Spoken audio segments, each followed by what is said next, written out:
The king of high-ticket sales. World's highest paid consultant. Media celebrity. Multi-millionaire entrepreneur. Acclaimed TEDx speaker. International best-selling author. Dan Lok. Now, the other day, I was having a conversation with a friend of mine. We haven't talked in years. And he is a very, very, very well-known internet marketing guru. If I say the name, you'll know exactly who that is. Most of you will know. But he's a very well-known internet marketing guru, very well-known. And we talked about, hey, you know what, Dan, what have you been up to? What have I been up to? Kind of a, two alpha male bragging about our success. How many of you do that? You get on the phone and you kind of brag about your success, right? So hey, so what you've done is what I've done. Our accomplishments in 2016, right? So, and then I found out, you know what? That is very, very interesting. That we talk and what he's up to and how much revenue I made. What I noticed is his net profit from his coaching and consulting business was only $10,000 more than mine, net profit. But here's the difference. He has over 100,000 subscribers on his list. He writes a daily email to his list. How many of you are on some of those lists that you get a daily email, multiple emails a week, right?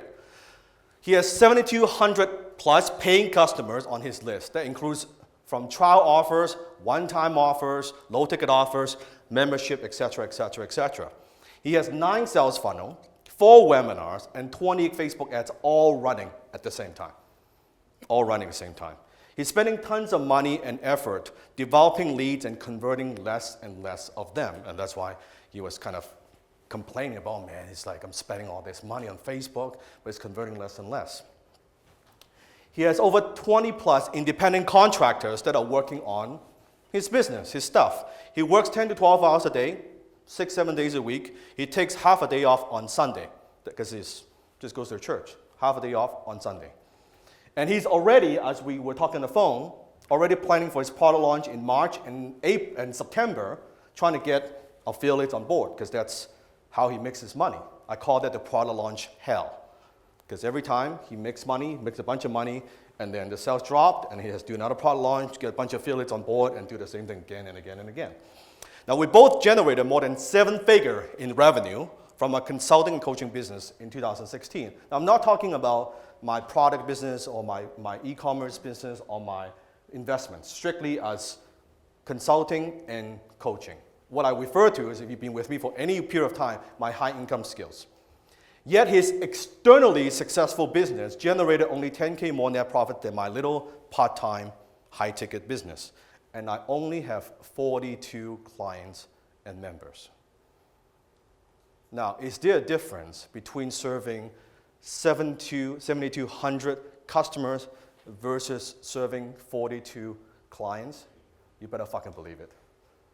It's a whole different info structure. It is different structure. And that's what I want to share with you tonight. So here's a very profound question. Please write this down. How can you hit your income goal and live a life of total freedom with fewer clients? How can you hit your income goal and live a life of total freedom with fewer clients?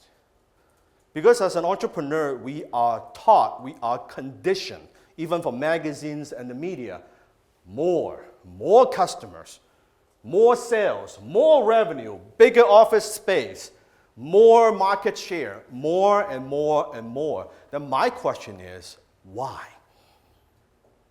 Why? Why do you want more? And is more necessary better? More is just more. More doesn't mean it's better.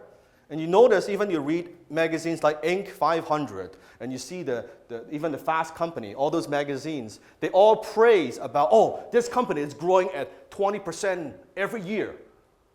And that's great, but why? Does it actually serve you in terms of your business, in terms of your life, or are we just growing for the sake of growing more? Or is it actually purpose-driven, lifestyle-driven, or is it just ego-driven? So that's the first question. How can you hit your income goal and live a life of total freedom with fewer clients? So I want to give you 2 minutes. How long? Discuss among the table what I've just said so far. Go. So the question is, whatever income goal that you have in your mind, just for brainstorming, if you think it takes you, let's say 1,000 customers to hit that, what if you could only get 100? How would that affect what you do, how you market yourself, and how you run your business? And instead of 100, what if it's 10? What would that look like? And instead of 10, what if it's just 1? What would that look like? What would that look like? And I kind of accidentally discovered this when I had my first partnership with my partner who's in the e-commerce business, in the jewelry business, and I partnered up with her and was one client, one partner.